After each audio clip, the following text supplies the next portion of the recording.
y hoy vamos a hablar de síndrome vasopléjico. Mi nombre es Gina Rojas, yo soy médico internista y residente de cuidado intensivo de primer año en la Universidad de Antioquia, y mi tutor para esta charla es el doctor Luis Horacio Tebón. Vamos a hablar del síndrome vasopléjico, que es un síndrome clínico que se ve en el periodo postoperatorio de cirugía cardiovascular y que se encuentra definido a grandes rasgos como caída de las resistencias vasculares con un gasto cardíaco que se encuentra conservado. Lo que vamos a evaluar hoy es la fisiopatología, vamos a hablar de algunas de las cosas de las generalidades, en especial de la definición de la fisiopatología. Daremos algo pequeño sobre el diagnóstico, el tratamiento, 3 controversias y vamos a hablar de las conclusiones. Cuando hablamos de las generalidades, lo primero que vamos a evaluar es la enfermedad cardiovascular en el mundo. Entonces, acá vemos en Estados Unidos, esto era lo que se proyectaba hacia 1969, que debería ser los eventos cardiovasculares o la enfermedad cardiovascular. Y digamos que en lo que se tenía proyectado, de todas formas, sí ha disminuido gracias a los manejos que se ha dado a la enfermedad cardiovascular, pero sigue siendo de lejos la primera causa de mortalidad, incluso si la comparamos con cáncer, que es la siguiente o la segunda epidemia grande que tenemos de enfermedades no transmisibles en el mundo. En Colombia, si hablamos de infarto agudo del miocardio, podemos ver cómo esta cifra ha ido aumentando paulatinamente en los últimos 10 años. Por lo tanto, es de esperar que si vamos aumentando la cantidad de enfermedades cardiovasculares, pues cada vez requeramos más tratamientos invasivos para manejarlo. Y es aquí como llegamos al tratamiento invasivo de revascularización miocárdica, ya sea percutánea o abierta, que es las que vamos a manejar, y como cada vez más vamos teniendo instrumental y cirugías más complejas para realizar en estos pacientes. ¿Qué tanto vemos o qué tanto se produce este síndrome vasopléjico en el mundo? Entonces encontramos que puede verse una incidencia entre el 9 hasta el 40% en postoperatorio de cirugía cardiovascular. Si la cirugía es un post-trasplante, puede verse hasta en la mitad de los casos. Y la mortalidad, que es lo que se empaña, aunque este síndrome dura menos de 72 horas, generalmente se puede acompañar entre un 30 al 50% de los casos. ¿Cómo se define? ¿Dónde nació la definición de este síndrome? Entonces, en 1994, estos doctores Gómez, Carvalho, en Sao Paulo, Brasil, empezaron a encontrar pacientes que al salir de bomba presentaban hipotensión, pero que ellos encontraban que tenían un gasto cardíaco conservado, que no tenían tanta hipoperfusión distal, pero no respondían a cristaloides y que cada vez necesitaban dosis crecientes de noradrenalina para ir llegando a alcanzar metas de resistencia vascular sistémica. Y cómo al lograr llegar a alcanzar, o sea, cómo al pasar de las horas, si se lograba mantener esa resistencia vascular sistémica con dosis altas de noradrenalina, posteriormente se lograba conservar y los pacientes salían adelante con esa dosis de noradrenalina. En ese momento, esto es en 1994, estaba cambiándose un poco sobre los volúmenes y las sustancias que se utilizaban para la cardioplejía. Entonces, en un principio, él en esa carta al editor piensa que puede ser secundario a el cambio o las sustancias que se utilizaron para la vasoplejía y por eso hacía ese síndrome. ¿Por qué le llamaba la atención? Que aunque ya estaba descrito el síndrome postbomba y a pesar de que producía hipotensión y daño renal, encontraba que en este nuevo síndrome encontraba un gasto cardíaco normal, con una oxigenación normal, una resistencia vascular disminuida. Y no encontraba lo que veía en los otros pacientes postbomba, que era la fiebre, la disfunción pulmonar, la hemólisis, la disfunción plaquetaria, y por eso le llamaba la atención de que había algo diferente. Aquí lo llamó como síndrome vasopléjico asociado a aborto. Pero posteriormente hizo un estudio y entonces empezó a ver que en pacientes que estaban que no habían sido operados fuera de bomba, había encontrado, estos son 4 casos, en los cuales también encontró el mismo síndrome. Y empezó a encontrar lo mismo, que eran pacientes. Este es un paciente que sobrevivió y este que tenemos aquí es un paciente que falleció. Y encontró cómo el paciente que sobrevivió rápidamente respondía a la noradrenalina y podía subir fácilmente su resistencia vascular sistémica. En cambio, el paciente que falleció no mejoraba y además midió niveles de TNF-alfa y encontró niveles de TNF-alfa muy altos. Entonces acá dijo, no, esto probablemente no se deba solamente a la bomba extracorpórea, o a la circulación extracorpórea, sino que se deba también a algunas alteraciones que me estén aumentando la respuesta inflamatoria y que sean secundarias a la cirugía cardiovascular. Después de esto, acá tenemos, por ejemplo, al doctor Carrel, que intenta acercarse también a evaluar qué es lo que está pasando e intenta hacer una corrección diferente o sea, intenta ya el síndrome vasopléjico colocarlo en ausente, moderado, severo. El problema con esta clasificación de Carrel es que, por ejemplo, solo el 68% de estos pacientes tenían catéter de arteria pulmonar. Los otros habían sido solamente por ecocardiograma, en los cuales encontró una FEBI normal, una FEBI mayor del 50% para meterlos en el estudio. Y lo segundo, por lo cual esta no es, digamos que no se ha seguido o no ha sido tan utilizada, es precisamente que hace más complejo el manejo del síndrome vasopléjico, porque aunque lo tenemos dividido en 3, no nos cambia, o sea, no nos ajusta o no nos cambia algunas cosas o parámetros del manejo. Sí encontró, que empieza aquí ya a encontrar alteraciones o cuáles podrían ser predictores que pueden llevar a vasoplejía severa o a los que están más allá. Y aquí entran a jugar los IECA. Los IECA y los ARA2, que ingresan a comprobarse como que podrían aumentar la posibilidad de presentar síndrome vasopléjico en el postquirúrgico, y le encontró aquí un odds ratio de 3.75, que es francamente significativo. Y de ahí es una de las recomendaciones que sale para retirar IECAS y ARA2 antes de la cirugía. ¿Con qué definición estamos ahora? La definición en este momento no es completa, hay diferentes definiciones, cambian un poco en el manejo, por ejemplo, sobre la resistencia vascular sistémica, sobre el índice cardíaco y algunos sobre la tensión arterial media. Pero generalmente podemos decir que estamos ante un síndrome vasopléjico si es un paciente al que han operado en menos de 48 horas, en los cuales hemos descartado sepsis, hemorragia u otras causas de choque, que tenemos resistencias vasculares sistémicas caídas, tenemos un índice cardíaco normal, mantenemos presiones arteriales medias bajas y hemos ido requiriendo dosis de noradrenalina cada vez más altas. ¿Cuáles son los factores de riesgo? Entonces, tenemos asociado el tiempo de bomba, tiempo de circulación extracorpórea, entre mayor tiempo, más factor de riesgo para hacerlo. El no tener hipotermia durante la colocación de la bomba. Algunos hablan sobre un volumen de solución cardioplégica más alto, lo que ya veíamos de los IECAS, y tener una FEBI, una fracción de eyección disminuida previa antes de entrar aquí. Este es un metaanálisis que evalúa cuáles son los factores de riesgo que pueden estar más frecuentemente asociados, y encontramos 10 estudios, tenemos 30.000 pacientes, de los cuales 1.524 cursaron con síndrome vasopléjico, y encontramos que los factores de riesgo que más se asocian a vasoplejía son la falla renal, que ya haya tenido una cirugía cardíaca previa, el tiempo de pinza, el tiempo de bomba, que sea una cirugía combinada, o sea, una reparación valvular asociado también a una revascularización miocárdica, y algo que entra acá que no se veía en los estudios previos es la transfusión de glóbulos rojos. Todo esto aumenta la posibilidad de hacer una vasoplegia postparo. ¿Qué la protege? La protege si la cirugía es solo una revascularización miocárdica, si el paciente era hipertenso o estaba hipertenso previamente a la cirugía, y el uso de betabloqueadores. Y aquí, en este estudio, no se encuentra que haya un riesgo asociado real al uso de IECAS previos al manejo de la cirugía. ¿Por qué se produce este síndrome?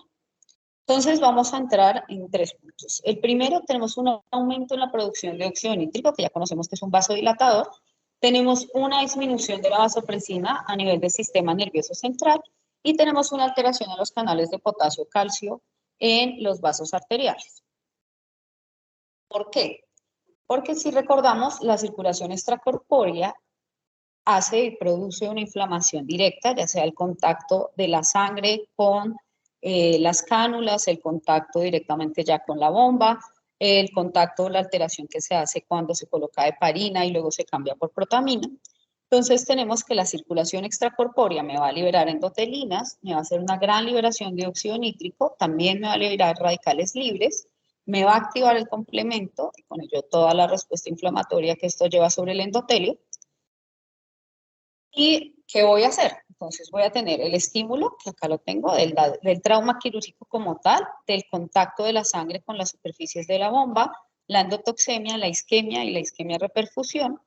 Voy a tener mediadores, porque aquí activo todas las interleuquinas de la inflamación. Voy a activar la óxido nítrico sintetasa inducible. Voy a aumentar la producción de radicales libres y esto me va a llevar a producir aumento de factores de transcripción como el NF-kappa beta, que me va a hacer cambios a nivel intranuclear y a nivel citoplasmático y que me va a llevar a producir aumento de moléculas de adhesión y que esto al final me va a llevar a una extravasación de leucocitos, a una peroxidación de lípidos, a edema y a muerte celular no programada. Entonces, esto es lo que vemos acá. Si recordamos, se parece mucho también a lo que vemos en sepsis, que lo que vamos a ver es una gran respuesta inflamatoria. Vamos a ver además de su agregación plaquetaria, cambios sobre el endotelio, alteraciones que vamos a ver sobre el glucocáliz y esto me va a llevar a una migración trasendotelial, me va a llevar a una salida de fluidos y me va a llevar a aumento de la permeabilidad vascular, alteraciones también, obviamente, sobre y a nivel renal y a nivel pulmonar también me puede llevar. Eso si hablamos de toda la respuesta inflamatoria. Y si hablamos de la respuesta que ocurre al vaso, entonces recordemos que todos los vasos, el endotelio, las células endoteliales, tienen dos mecanismos, un mecanismo para llevar a la vasoconstricción y un mecanismo para llevar a la vasodilatación. Para llevar a la vasoconstricción, entonces yo generalmente tengo canales de calcio, canales asociados de calcio-potasio para disminuir el flujo de calcio y tengo además receptores para angiotensina, norepinefrina y otros. ¿Para qué? Para aumentar la cantidad de calcio y con eso llevar a fosforilizar la miosina y llevar a vasoconstricción. Por otro lado, para la vasodilatación, pues tengo la entrada de óxido nítrico, tengo algunos receptores como los del péptido natriurético atrial, que lo que van a hacer es aumentar la cantidad de GMP cíclico, con eso fosforilar la miosina y llevar a vasodilatación. ¿Qué es lo que ocurre? Pues en los pacientes que tengo o han estado, que están en bomba o están en cirugía cardiovascular, voy a tener menos canales de calcio activados, voy a tener las bombas de flujo de potasio-calcio aumentadas, voy a tener aumento del óxido nítrico, ya sea por el óxido nítrico como tal o por la INOS, que es la inducible, voy a tener además de eso ácido sulfídrico, que lo que van a llevar es a hiperpolarizar estos canales de potasio y con eso producir, aumentar la posibilidad de vasodilatación. A esto debo sumarle la disminución de ATP propia de la inflamación, la acidosis y el aumento del lactato, que lo que van a hacer es perpetuar esta respuesta. Y como último mecanismo, pues recordemos la vasopresina, que se produce a nivel del hipotálamo y que tengo tres receptores diferentes. Tengo el receptor AB1, que se encargará de hacer vasoconstricción, agregación plaquetaria y que además ayudará a hacer vasoconstricción a nivel de las arteriolas eferentes renales. Y tengo los B2, que se encargarán de cortisol, insulina, producción de factores de coagulación, y los 1B, los dos que se encargarán de las acuaporinas y los 1B que se encargarán de la insulina, el cortisol y el ACTH. Todo esto durante el uso de bomba de la cirugía cardiovascular se han encontrado niveles de vasopresina bajos en estos pacientes y disminución especial de la respuesta sobre los receptores V1. ¿Qué ocurre entonces finalmente? Entonces tengo la bomba con toda la respuesta inmunológica, con aumento de todas las interleuquinas inflamatorias. Tengo, aparte de eso, toda la isquemia de reposición, la cascada de la activación del complemento, con producción de radicales libres. Tengo disregulación en todo el flujo que va a entrar de calcio y además alteraciones sobre los canales de potasio, que me va a producir vasodilatación. Tengo sumado una deficiencia de vasopresina y tengo toda la respuesta inflamatoria que me va a llevar finalmente a que tenga un vaso que no tenga un adecuado tono vasomotor y me lleve a un síndrome de vasoplejía refractaria o el síndrome vasopléjico. ¿Cómo lo diagnosticamos? Entonces, este es un paciente que, ¿por qué esto es importante? Entonces, cuando tengo los pacientes que acaban de salir de bomba, acaban de salir de cirugía cardiovascular, la posibilidad de tener diferentes tipos de choque es bastante alta. Podría tener choques asociados directamente a causas mecánicas, como a complicaciones posquirúrgicas, un neumotórax, un taponamiento cardíaco, una disfunción aguda de la válvula, una isquemia miocárdica secundaria al bypass o disfunción. Podría tener alteraciones que me haya faltado sobre la resucitación o anemia, hiperlactatemia u otras alteraciones secundarias a la heparina usada durante la cirugía, o sea que tendría varias. ¿Qué necesito entonces para poder evaluar qué fue lo que ocurrió a este paciente? Y con esto poder saber qué tipo de choque tengo. Necesito poder tener una monitorización hemodinámica que me pueda evaluar cómo están las resistencias vasculares sistémicas, que me pueda evaluar cuánto estamos hablando de gasto cardíaco y que además me permita ver cómo cambia el paciente con la respuesta. Y además necesito tener una evaluación ecocardiográfica. ¿Por qué? Porque necesito poder retirar todas estas complicaciones. Necesito evaluar que efectivamente sí tenga una adecuada fracción de eyección, que las válvulas estén funcionando de manera adecuada y que no tenga otras causas asociadas. ¿Cuál es el manejo? ¿Cómo vamos a manejar este síndrome vasopléjico? Luego de que hemos hecho el diagnóstico, entonces vamos a dividir el manejo farmacológico en dos. Lo que son los vasoactivos y lo que son los adyuvantes o terapias de rescate. Entonces, de vasoactivos vamos a tener las que son las catecolaminas y las que son las no catecolaminas. De las catecolaminas, acá tenemos las diferentes catecolaminas que usamos. Nuestra primera opción, que siempre tenemos acá, es la noradrenalina, que es un vasoconstrictor potente, que tiene además una respuesta sobre beta 1, pero no sobre beta 2, entonces no me va a aumentar el consumo de oxígeno, y que puedo usarlo en dosis crecientes. Problemas con la noradrenalina y en general con lo que tenemos en algunos vasoactivos catecholaminergicos es que podemos tener aumento de la isquemia intestinal, incremento de la resistencia vascular sistémica, aumento de arritmias. Por otro lado, tenemos los que no son catecholaminergicos y aquí tenemos la vasopresina. Entonces, el estudio más grande que se ha hecho con vasopresina para choque vasopléjico es este, que es el estudio VANS. Es un estudio prospectivo, aleatorizado, doble ciego, que se hizo en Sao Paulo entre el 2012 y el 2014 en un solo centro, en pacientes mayores de 18 años. Lo que hicieron fue colocar vasopresina, dosis de 0.01 a 0.06 unidades minuto, y al otro grupo le colocaron noradrenalina en 10 a 60 microgramos minuto. En bolsas separadas y simplemente si no se alcanzaba la meta, abrían y se abría de una vez a noradrenalina o vasopresina, dependiendo de lo que necesitara el paciente. ¿Cuál era el desenlace primario que ellos midieron? Es un desenlace compuesto. En este desenlace compuesto lo que evaluaron fue mortalidad y evaluaron complicaciones. Entre las complicaciones evaluaron nuevamente cirugía, ACV, el hecho de que hiciera infección, falla renal, y a quienes no incluyeron en este estudio. No incluyeron a pacientes con cirugía aórtica, no incluyeron pacientes que tuvieran infarto agudo del miocardio, no incluyeron a pacientes con asistencia ventricular izquierda, que estuvieran hiponatrémicos o que fueron trasplantes de cirugía cardíaca. ¿Y qué evaluaron? Entonces, estas son las variables del grupo de inicio. Aquí son grupos generalmente parejos. Quería mostrarles esto y es que los pacientes acá, ellos después hacen un estudio de los IECAS y los ARA2, pero de los pacientes que los venían usando antes. Igual por protocolo de la institución, los IECAS y los ARA2 se retiraron 48 horas antes de la cirugía.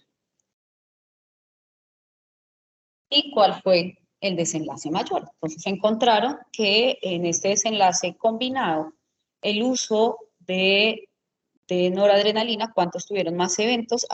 Los de noradrenalina hubiera 49% más eventos versus la vasopresina que tuvo 41, con HR de 0.55, con un ENT de 6 entre vasopresina versus noradrenalina para el uso en los pacientes con síndrome vasopléjico. Si miramos esto un poco más de cerca, podemos ver que si evaluamos el outcome o el desenlace primario combinado, si encontramos efectivamente un valor,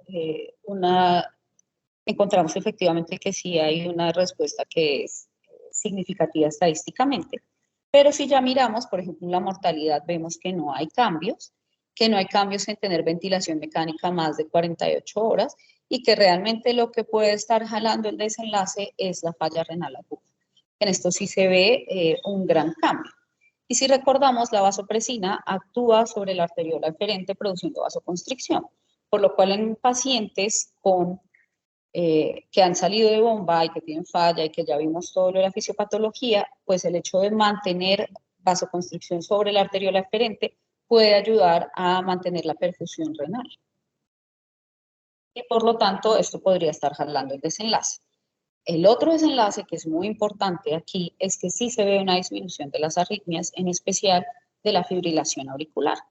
Se ve mucho menor en los pacientes que usamos vasopresina versus noradrenalina. ¿Qué tenemos adicionalmente a la vasopresina, la noradrenalina, que ya las evaluamos? Tenemos entonces la posibilidad de otros medicamentos. Ya voy a hablar sobre el azul de metileno, pero podemos tener angiotensina 2, nosotros no la tenemos, o por lo menos yo no la conozco de que la tengamos en nuestro medio. Podría utilizarse porque incrementa la síntesis de ADH, estimula la aldosterona, aumenta la vasoconstricción. De por sí en algunas guías o en algunos protocolos lo usan como, digamos que como segunda línea, si la vasopresina no funciona o si la noradrenalina y la vasopresina juntas no funcionan, de una vez se suben angiotensina.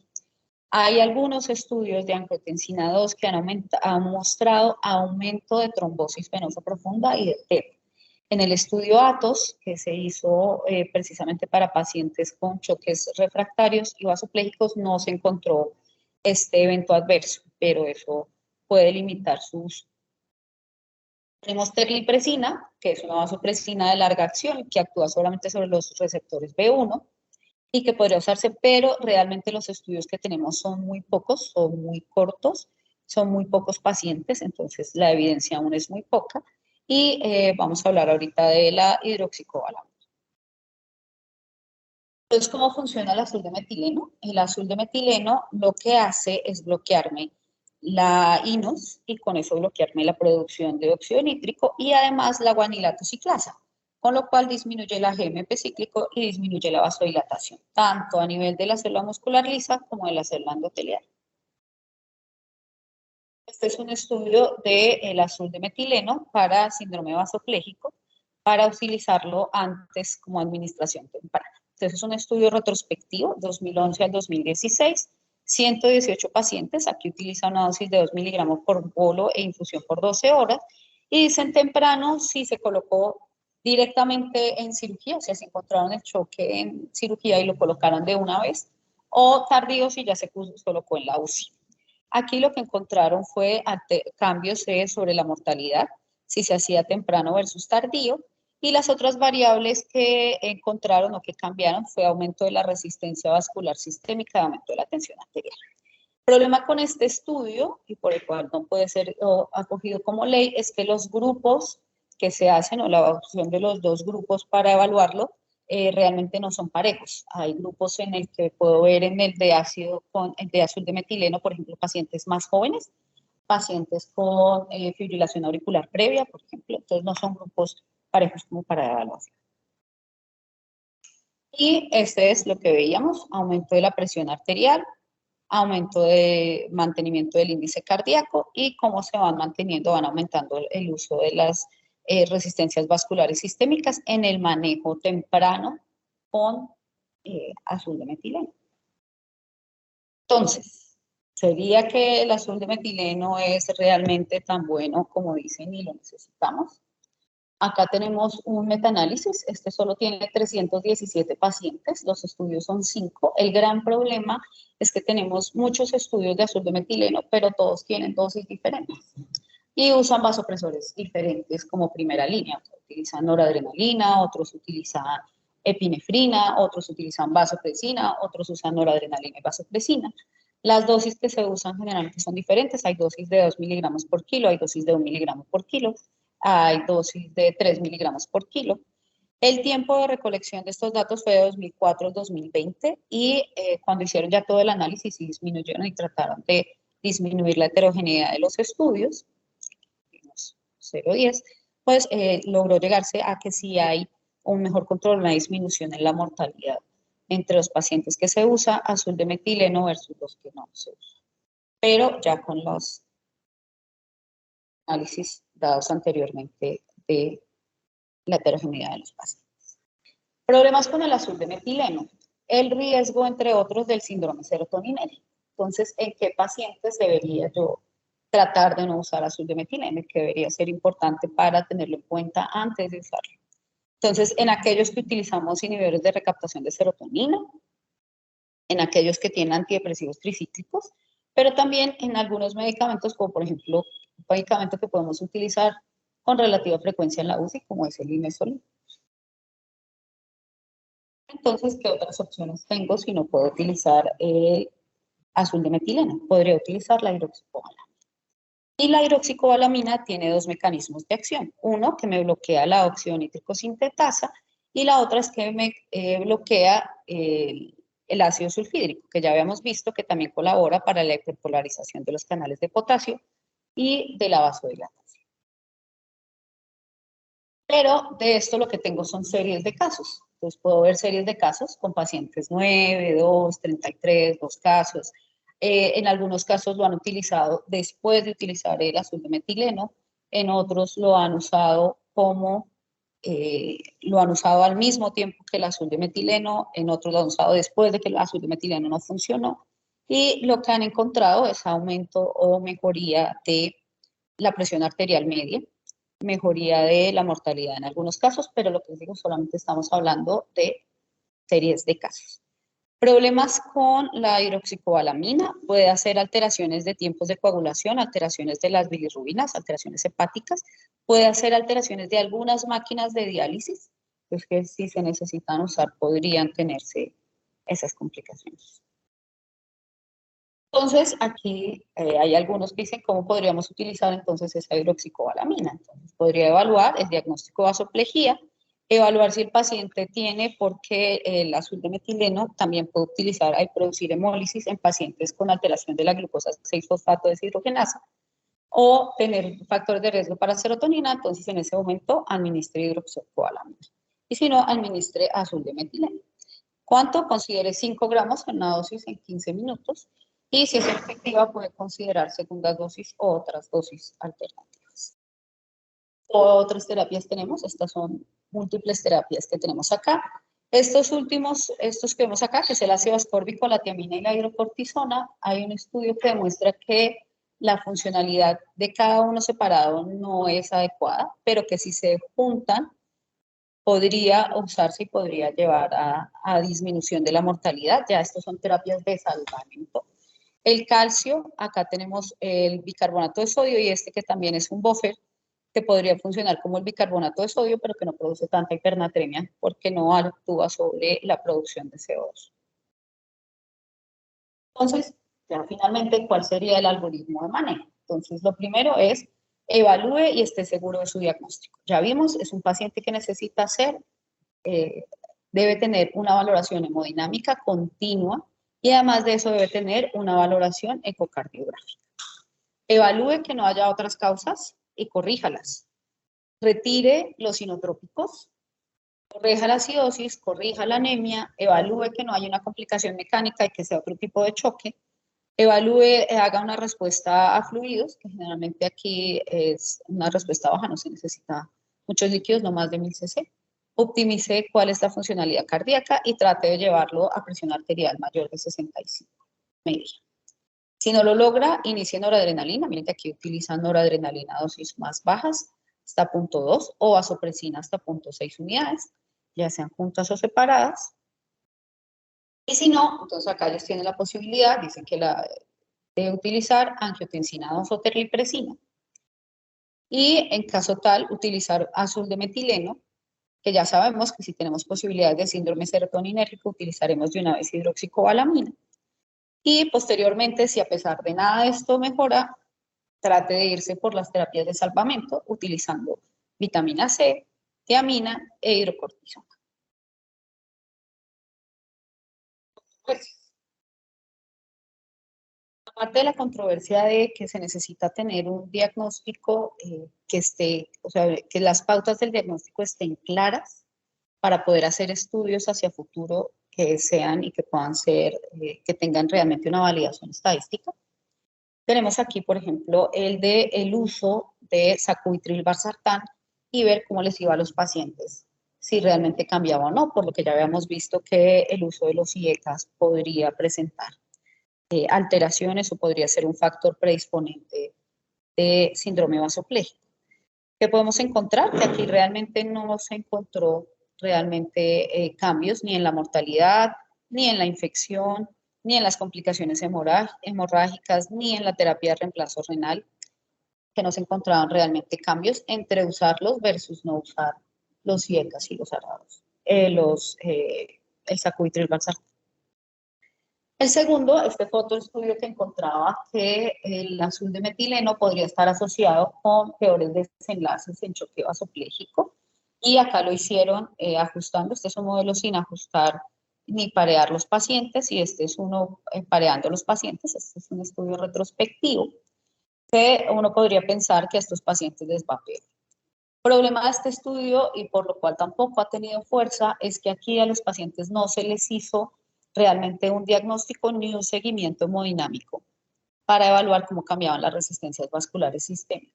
Solamente se hizo porque a la salida se veía en ecocardiografía que no tenía alteración, o sea, que el gasto cardíaco estaba conservado por ecocardiografía y que la tensión arterial no mejoraba. Y con eso hicieron el diagnóstico de choque vasopléjico. Pero entonces queda la duda de si realmente estábamos viendo un choque vasopléjico, estábamos viendo otras cosas, de si realmente se retiró de forma rápida el azul de metileno o no al hacer cambios sobre la resistencia vascular sistémica. Y por último, requerían estos pacientes soporte mecánico. Esto es de la guía del manejo, las que les mostré para el manejo postcardiotomía. Y en estos pacientes que tienen falla cardíaca, pues aquí se ha demostrado que llegan a hacer choque porque hay disfunción ventricular izquierda, pues tenemos claro el uso de soporte mecánico. Lo que no tenemos claro es en los pacientes con síndrome vasopléjico, si estos pacientes finalmente o en su etapa final, cuando ya empiecen a hacer falla cardíaca o alteración directamente sobre el gasto cardíaco, se podrían llegar a beneficiar de este tipo de soporte como parte de terapia de salvamento en la parte final de estos pacientes. Entonces, ¿qué podemos concluir? El choque vasopléjico es un choque en el cual tenemos resistencias vasculares sistémicas bajas con un índice cardíaco normal que se dan los pacientes en posoperatorio de cirugía cardiovascular. Para el diagnóstico, yo requiero monitorización hemodinámica y ecocardiográfica que me permita descartar otros diagnósticos y poderle hacer un seguimiento continuo al choque de estos pacientes.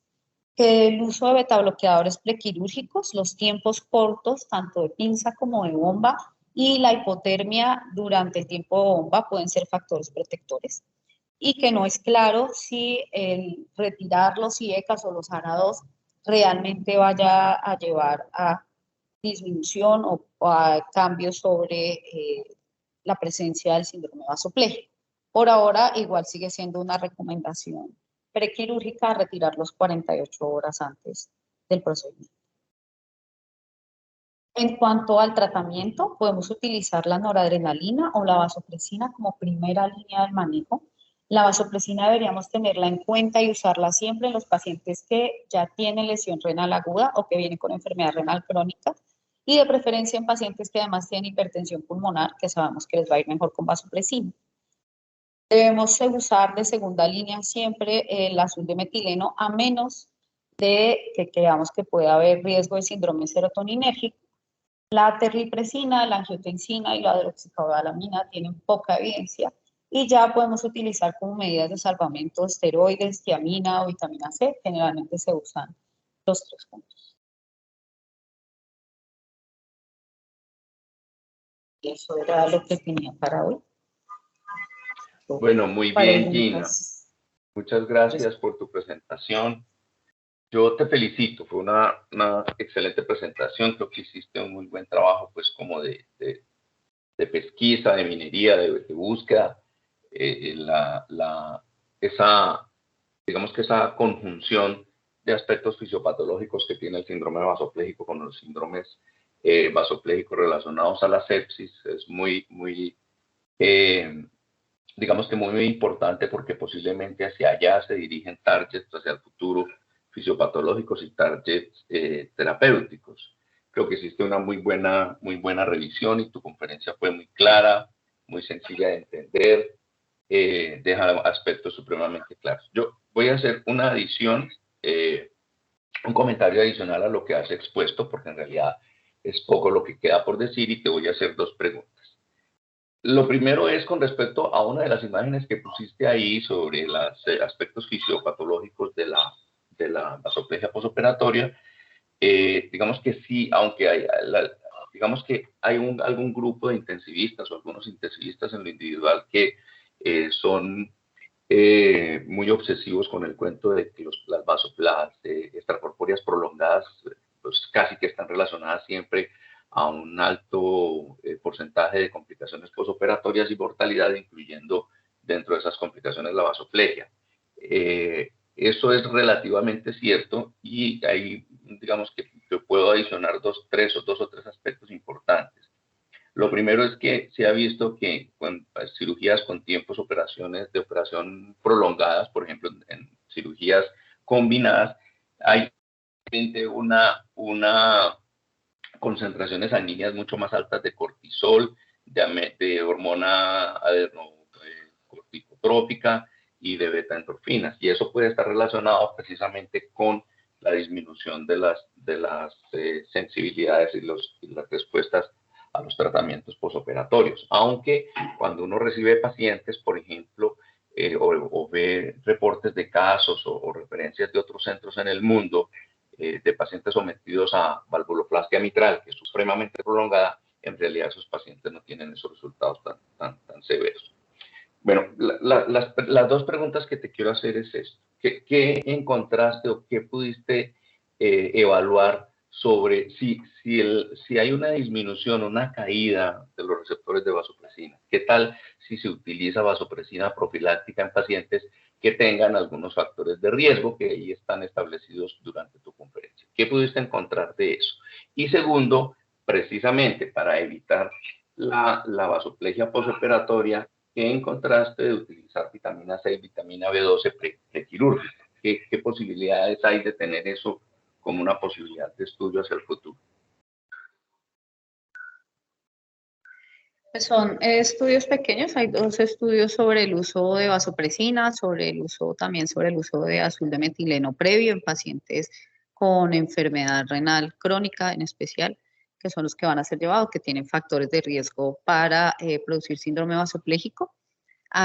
Sobre vasopresina hay un estudio pequeño sobre eso y evidenció que tenía menor riesgo de hacer síndrome vasopléjico y en el posoperatorio y de hacer menor, pero no hacen cambios sobre la mortalidad, pero sí sobre menor posibilidad de hacer síndrome vasopléjico, sobre cambios.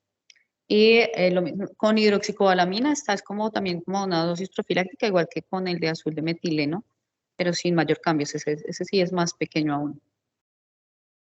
Sí, señora, así es. Posiblemente con ese objetivo de protección renal se han utilizado, hay un estudio de la Universidad de Columbia, como tú dices, un estudio muy pequeñito con la utilización de vasopresina prequirúrgica, con algunos resultados ahí más o menos favorables, ahorrando medicación y especialmente con efectos de protección renal. Bueno, vamos a darle pasada. Antes de darle pasada pues al público, que ya veo que hay dos de los pelos con la mano levantada, creo que es muy importante ese mensaje que tú dejas del exceso de la utilización de azul de metileno sin una buena monitorización. Eso trae resultados perversos. La semana pasada estuvimos hablando en ese ejercicio de la guía de manejo de choque cardiogénico para Latinoamérica que les he contado que estamos haciendo. Estuvimos hablando con algunos cardiólogos intervencionistas de acá, de la ciudad y de Bogotá, y nos decían lo mismo. Es impresionante, por ejemplo, en el choque avanzado, en el choque cardiogénico avanzado, y mucho más relacionado con enfermedad cardíaca isquémica, cómo la gente va utilizando ahí a la topatolondra, azul de metileno, sin tener una buena monitorización, y si en realidad, de verdad, el paciente tiene una resistencia vascular sistémica que sí o sí se debe analizar con un catéter de arteria pulmonar, como lo describiste, y fuera de eso, con unas imágenes de ecocardiografía dinámica para poder establecer el diagnóstico y la terapia. Entonces, eso me parece que quedó muy claro y de nuevo te felicito. Pero creo que fue en este orden que empezaron a levantar la mano.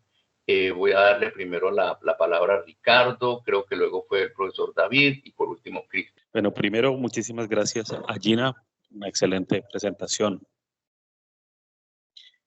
Profe, para completar entonces lo que estábamos diciendo, primero pues entender que es difícil hacer el diagnóstico de síndrome vasopléjico en razón a que lo primero que debemos pensar es en descartar otras patologías que estén concurrentemente generándonos este problema. Yo creo que la falta de tener unos criterios diagnósticos previamente establecidos nos puede llevar a muchos confusores, y sobre todo porque muchos pacientes ingresan precisamente a cirugía cardiovascular de manera emergente, el caso de los pacientes con endocarditis, que tienen que ser llevados a un reemplazo valvular y donde precisamente se sobreponen esa vasoplejía por sepsis, aunado al problema que puede ser llevarlos a esos tiempos tan largos de bomba en los recambios valvulares.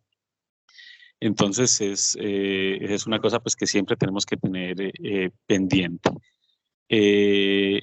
La segunda cosa que es muy importante en el síndrome de vasoplejía y que me parece importante en cuanto a nosotros podamos desarrollar un equipo, y aquí tenemos pues como la idea del Heart Team, pero si vamos hacia un centro de excelencia, una de las cosas más importantes es que conociendo los factores de riesgo de estos pacientes, que casi todos van a llegar con consumo de IECAS previos, porque todos tienen porque todos tienen factores de riesgo, obviamente no llegan a una cirugía cardíaca porque sí. Lo más importante, pensaría yo, es poder tener estos pacientes previamente conocidos, ojalá con un ingreso previo directamente a la unidad de cuidados intensivos, para que los intensivistas puedan de antemano hacer la revisión de los factores de riesgo y tener pendiente qué es lo que va a suceder con estos pacientes. Lo que vemos actualmente es que muchos de estos pacientes vienen, ingresan por hospitalización y no llegan a la unidad de cuidados intensivos, sino hasta después de que llegan con el paciente después de subirlo a cirugía, y entonces se nos presentan estas complicaciones y a esas horas vamos a correr en ponerle el Swan-Ganz, porque muchas veces no se pone el Swan-Ganz dentro en el transoperatorio, entonces estamos corriendo a hacer el Swan-Ganz, estamos corriendo a hacer otras cosas, a tratar de descartar patologías, y creo que eso nos puede llevar a eventos adversos importantes. Eso era lo que tenía básicamente como para comentar, profe. Muchas gracias y muchas gracias a Gina. Muchas gracias, Ricardo. El profesor David López. Adelante, David, por favor. Hola a todos, ¿cómo están? No, en primera instancia, pues, a felicitar a Gina por su excelente presentación. Yo creo que ahí abarca, pues, como todos esos tópicos y todos esos aspectos que digamos, tienen que saber del manejo de la vasoplegia, que es, digamos, una de las situaciones más apremiantes a las que nos enfrentamos los intensivistas que trabajamos en unidades de cuidado crítico cardiovascular. Como en sintonía lo que ya mencionaba Ricardo, el diagnóstico de vasoplegia es difícil, ¿cierto? Y las definiciones, digamos, que son ahí como un poco como bizarras, ¿cierto? Como definir, bueno, ¿a cuánto tengo que tener de vasopresor, digamos, y a qué dosis, como para definir que estamos en el escenario, pues, de una vasoplegia refractaria? Uno, digamos, hacer en sí el diagnóstico es complicado, digamos, pues si no tiene un catéter de arteria pulmonar, pues que sería, digamos, el gol estándar, pues para poder hacer el diagnóstico, digamos, de una manera, pues como más objetiva, y pues lo habitual es que la mayoría de los posoperadores de cirugía cardíaca, pues ya no se utiliza de rutina, pues el catéter de arteria pulmonar, entonces sigue siendo, digamos, como una definición un poco como bizarra y como ese momento, digamos, como en decir, no, es que ya estamos ante una vasoplegia refractaria y ya deberíamos considerar el uso, pues, como de medicamentos de segunda o tercera línea, pues, por decirlo así, como el azul de metileno, ¿cierto? Pues Ya con respecto al azul de metileno, pues como mencionaba Gina, pues la evidencia no es muy contundente, pues yo tuve la oportunidad de revisar ese tema en el pasado consenso manejo perioperatorio de cirugía cardíaca que hicimos con LAMS, ese fue el tópico que me tocó, digamos, liderar a mí. Y realmente, como menciona Gina, es muy poquita la evidencia, pues realmente se limita pues a unos estudios pues como muy pequeños y como lo mencionaba, digamos, estandarizar, pues homogenizar ahí como esas definiciones pues de vasoplegia es muy difícil, ¿cierto? Ya uno, digamos, yo hablando desde mi experiencia pues personal, pues que ya he trabajado pues prácticamente pues desde que soy intensivista en unidades de cuidado crítico cardiovascular y ya pues digamos que tengo digamos como buena experiencia con el manejo del azul de metileno. Pues hombre, yo hablaría bien de él, pues es decir, hablando desde mi experiencia, me parece que en esos casos que paciente, digamos, se torna pues como refractario, digamos, a las dosis convencionales, pues como norepinefrina y vasopresina, digamos que mi experiencia ha sido buena con el azul de metileno. Eso sí, no esperando pues a que ya estemos en el escenario pues de una vasoplegia extrema, sino digamos como en un punto como más anticipado pues o como más temprano. Entonces, de mi experiencia, de mi perspectiva personal, creo que es una buena alternativa, pero utilizándolo digamos más tempranamente. Muchas gracias. Bueno, muy bien. Bueno, con respecto a eso de utilizarlo temprano, yo creo que Gina también lo tocó. Yo quisiera decir algo con respecto a eso, vea, con respecto a utilizar medicamentos, utilizar azul de metileno y todo eso, sin estar seguros de un acertado diagnóstico y sin tener posibilidades de una monitorización estrecha. Digamos que para todo, cuando uno actúa en cuidado intensivo, yo creo que debe actuar con esta premisa. Las posibilidades de mejoría orgánica y por lo tanto de supervivencia y de recuperación funcional para los pacientes que llegan a cuidado intensivo son supremamente estrechas, muy estrechas. Entonces, yo creería que en cuidado intensivo se debe abolir, debe desaparecer esa posición expectante de voy a ponerle esto, voy a hacer esto, pero no voy a monitorizar, no voy a utilizar el catéter de arteria pulmonar porque me parece muy invasivo, más bien voy a esperar a ver si el paciente hace un shock más florido. O no lo voy a montar en asistencia ventilatoria mecánica temprana o en asistencia renal o en asistencia ventricular temprano, más bien voy a esperar a ver si me hace una lesión más severa y luego sí lo monto. ¿Por qué? Porque precisamente con cada una de esas cosas, y eso sí se puede revisar en todos los reportes del mundo y en todas las guías estandarizadas de manejo clínico, entre más espere uno, pues obviamente las posibilidades del pobre paciente van a disminuir. Es decir, ya tiene suficiente el paciente tener una enfermedad crítica, severa, potencialmente mortal, con una inflamación severa y que además cada vez los puntajes de severidad, de predictores de resultados, predictores de mortalidad que todos utilizamos, nos dan luces sobre que entre más órganos afectados, mayor la mortalidad. Teniendo en cuenta eso, con base en eso, con ese escenario, bajo ese horizonte, uno debería utilizar tempranamente lo que debe utilizar, lo que tenga más evidencia, lo que tenga mejor evidencia sustentada en buenos estudios y con una muy buena monitorización. Es decir, si uno tiene una sospecha de un paciente en posoperatorio o inclusive con un síndrome coronario ST o cualquier afectación cardiovascular severa que está entrando en un choque cardiogénico, debe hacer la monitorización total, como está indicada desde el principio, tempranamente. Es decir, yo sospecho eso, pues monitorícelo temprano, porque ese paciente le está prestando a usted la posibilidad de que recupere su estado funcional y que le dé una mejor mortalidad. Le está poniendo en sus manos eso, entonces yo creo que uno debe actuar en consecuencia. Por eso la utilización de azul de metileno sin una adecuada monitorización, yo la critico mucho en las unidades donde he trabajado. Oscar, adelante y luego Cristian. Hola, profe.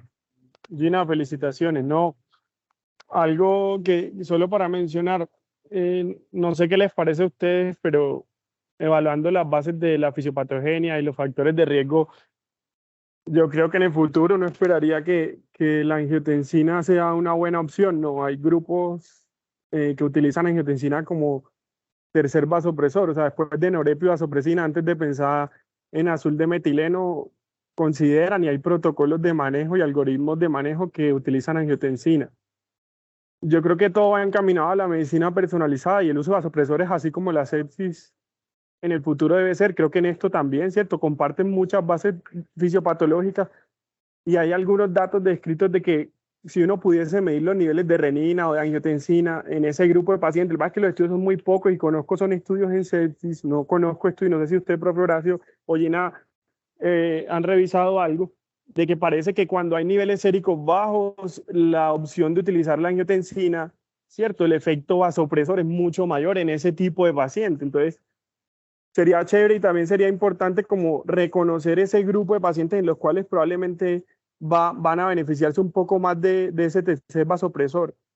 Y bueno, lamentablemente el Atos creo que si no estoy mal tuvo como 18 o 20 pacientes solo en cirugía cardio en postoperatorio que hicieron choque vasopléjico. Realmente el grupo fue muy poco, pero la tendencia en ese grupo fue que tenían menos niveles de lactato, hicieron menos lesión renal aguda y que mejoró, digamos que la meta de ellos era mejorar la tensión arterial media, ¿cierto? Era solo eso. Sí, profe, en el Atos fueron 16 pacientes, que fueron los de choque cardiogénico y efectivamente estos pacientes después mejoran resistencia vascular sistémica. Por eso en muchas guías, incluyendo el esquema de manejo que trae, dejan la angiotensina 2 como segunda línea, antes del azul de metileno. Entonces de una vez lo colocan y además porque no encontraron evidencia de embolismo pulmonar, que era lo que se había visto en otros estudios con angiotensina 2. Pero son solo eso, 16 pacientes y pues la dificultad es que nosotros no lo tenemos aquí y tampoco medimos comúnmente en los pacientes, podemos medir niveles de vasopresina, pero tampoco es tan usual que midamos niveles de angiotensinógeno o que midamos niveles de renina y hagamos la comparación. Pero podría ser un buen foco de estudio a futuro. Sí, con respecto a lo que presenta, lo que pregunta Oscar, hay un estado del arte que salió en el 2010 de una revista de cirugía cardíaca.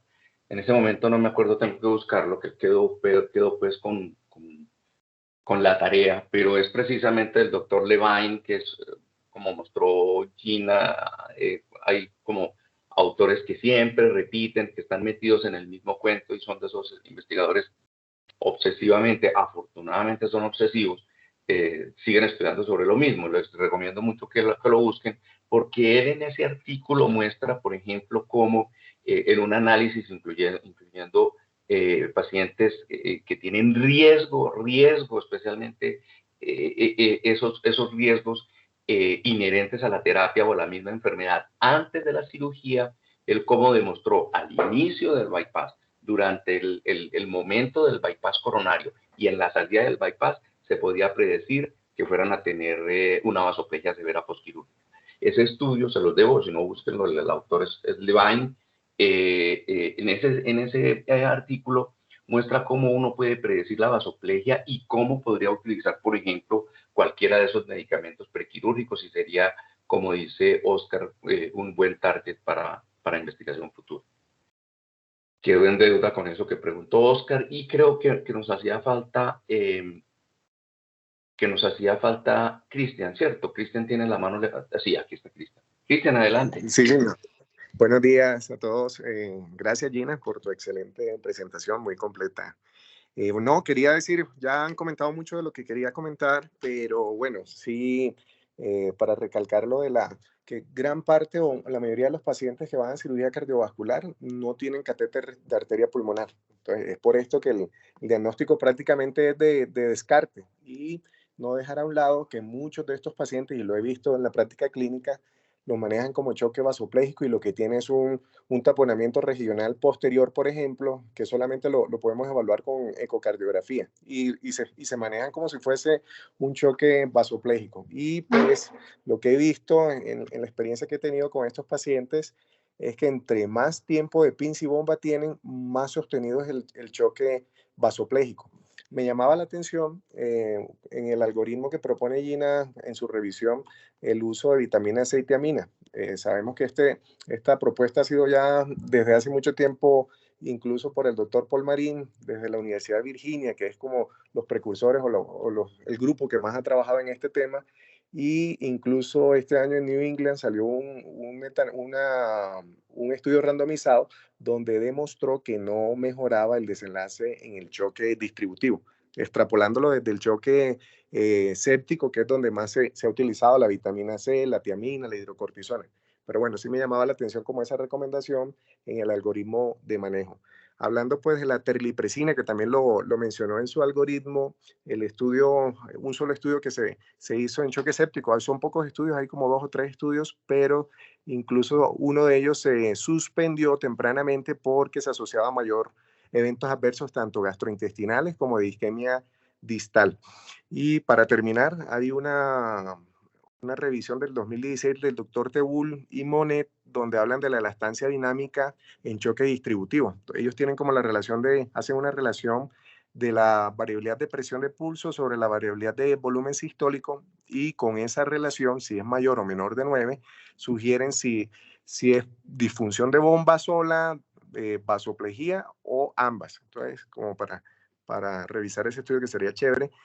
Pero sí me llamaba la atención entonces esa recomendación de la vitamina C y la tiamina como para manejo del choque distributivo o choque vasopléjico en el contexto de cirugía cardiovascular. Muchas gracias. Sí, ese tema que acabas de hablar, Cristian, lo revisamos el año pasado con todo el grupo de Andrómeda, inclusive ahí estaba Tabul, y sí, eso es válido para los pacientes en sepsis y con disfunción cardiovascular con sepsis, pero hay un tema, una cosa muy importante que tocó Gina, y ella ya se ha dado cuenta durante su rotación de cardio, que es que una cosa es cómo se comporta el corazón disfuncionante en la sepsis, y otra cosa es cómo se comporta el corazón enfermo enfrentándose a una sepsis o enfermo enfrentándose, por ejemplo, a una NOXA como la cirugía cardíaca. Y lo peor es, ¿cuál es la respuesta del corazón enfermo al azul de metileno o cualquier vasopresor severo? Porque es que no se les olvide que el aumento de la poscarga, que es un fenómeno fisiológico de defensa, inclusive hasta en el performance, en el rendimiento cardíaco, en el corazón enfermo es absolutamente lesivo. Está subiendo la presión arterial a punta de vasopresores puros, solamente sin tener todo el contexto de la funcionalidad del corazón, no solamente el contexto de la funcionalidad sistólica, su volumen de eyección, sino también cómo funciona su diástole, y eso lo puede echar uno al tarro de la basura si utiliza vasopresores ahí, como digo yo, a la topa tolondra sin tener un análisis adecuado como lo acaba de enseñar Gina. Entonces, dimos ya por terminada esta reunión. De nuevo, felicitaciones a Gina, muy buena presentación. Gracias a todos por acompañarnos. Creo que ustedes siguen a las actividades ya por la tarde este jueves. Listo. Muchísimas gracias a todos y un feliz día.